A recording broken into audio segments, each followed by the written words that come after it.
Terminar una relación laboral siempre trae consigo una pregunta clave. ¿Cuándo pagan la liquidación? Miren, la ley dice una cosa, pero la realidad muchas veces es otra. Hoy vamos a desglosar este tema para entender bien cuándo deberían pagar, qué significa realmente una demora y, lo más importante, cuáles son los derechos involucrados.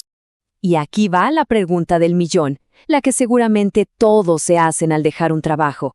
¿El pago final tiene que ser ya, de inmediato? La respuesta, créanme, puede sorprender a más de uno. Y aquí es donde la cosa se pone seria. La ley no se anda con rodeos. Fíjense en esto. Establece una sanción clarísima por la demora. Pagar un día de salario por cada día de retraso. Eso, como se pueden imaginar, puede convertirse en una suma considerable muy rápido. Muy bien, empecemos por lo básico, por la regla de oro, lo que dice la ley negro sobre blanco. ¿Cuál es exactamente el plazo que exige la normativa para recibir este pago? La respuesta es así de directa. El plazo legal es el mismo día en que termina el contrato. Ni al día siguiente, ni una semana después. Es el último día de trabajo.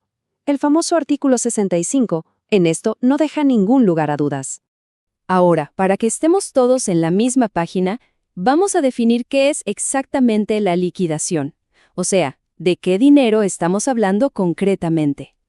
En palabras sencillas, es la suma total de todos los valores que la empresa le debe a una persona cuando la relación laboral llega a su fin.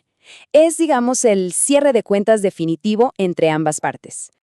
¿Y qué incluye este monto? Bueno, típicamente estamos hablando de salarios que hayan quedado pendientes, las prestaciones sociales como primas o cesantías y, si aplica al caso, las indemnizaciones. Claro, a todo esto hay que restarle cualquier deuda pendiente o las retenciones de ley que correspondan.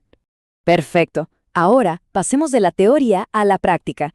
Si la ley es tan clara y exige un pago inmediato, ¿por qué casi siempre toca esperar? Analicemos un poco la realidad detrás de esa demora tan común. La experiencia de la gran mayoría de personas es una espera que va de 1 a 4 semanas.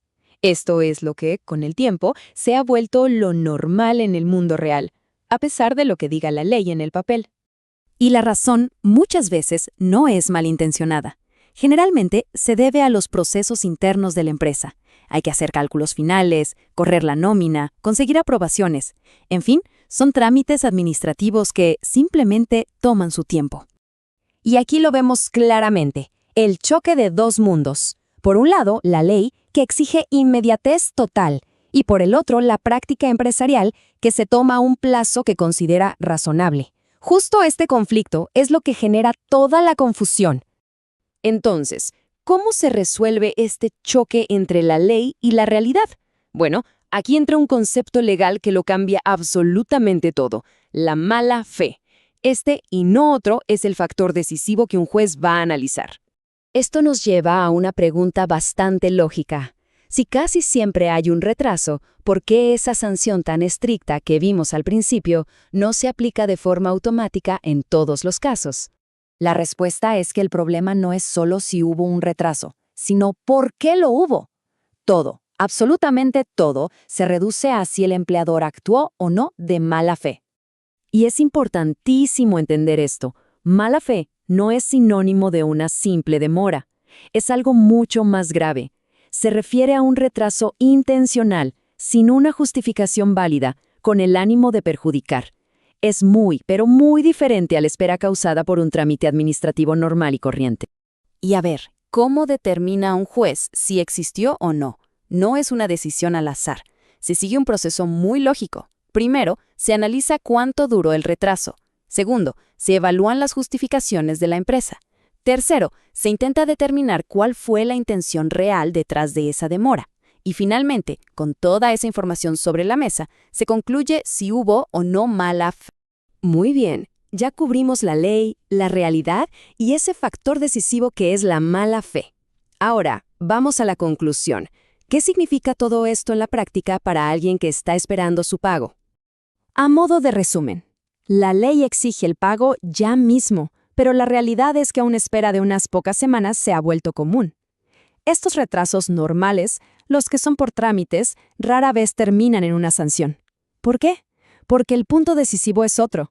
La sanción por mora solo se aplica si se puede demostrar la mala fe del empleador. Así que, al final, el punto clave es este. La pregunta importante no es si hay una demora, sino qué tipo de demora es. Con toda esta información, la pregunta que queda en el aire es, ¿esa espera es un tiempo razonable o ya se está convirtiendo en una señal de alerta? Saber distinguir entre un trámite normal y una excusa es, sin duda,